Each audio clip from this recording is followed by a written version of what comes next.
வணக்கம், நான் உங்கள் வில்லேஜ் இன்வெஸ்டர். இன்றைக்கி பார்த்தீங்கன்னா மார்க்கெட்டுங்கிறது வந்து பார்த்தீங்கன்னா 21,000 பாயிண்ட் வந்தது.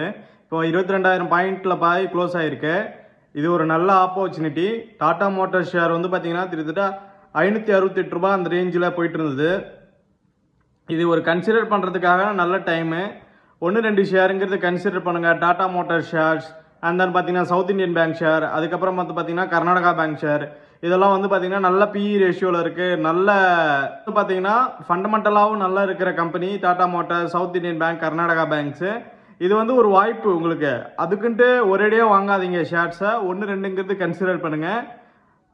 மார்க்கெட் இறங்கியிருக்குன்னு சொல்லிட்டு மொத்தமாக இதாகாதீங்க. மேபி இன்னும் குறைய வாய்ப்பு இருக்குது. ஏன்னா மார்க்கெட்டுங்கிறது வந்து பார்த்தீங்கன்னா யூஎஸ் மார்க்கெட்டோ இறங்கிட்டு வருது. டேரிஃப்னால நிறைய மார்க்கெட்ஸ் வந்து அடி வாங்குது. வேர்ல்டு லெவலில் பார்த்தீங்கன்னா மார்க்கெட்டுங்கிறது இறங்கிட்டு இருக்கு ஃப்ரெண்ட்ஸ். தயவுசெய்து 1-2ங்கிறது ஷேரை கன்சிடர் பண்ணுங்கள். ஒரேடியாக கன்சிடர் பண்ணுங்கள். இன்னும் இருக்க இறங்குனுச்சுன்னா தயவுசெய்து கன்சிடர் பண்ணுங்கள் ஃப்ரெண்ட்ஸ். என் சேனலை பிடிச்சிருந்தா சப்ஸ்கிரைப் பண்ணுங்கள், ஷேர் பண்ணுங்கள். தேங்க்யூ. Have nice day.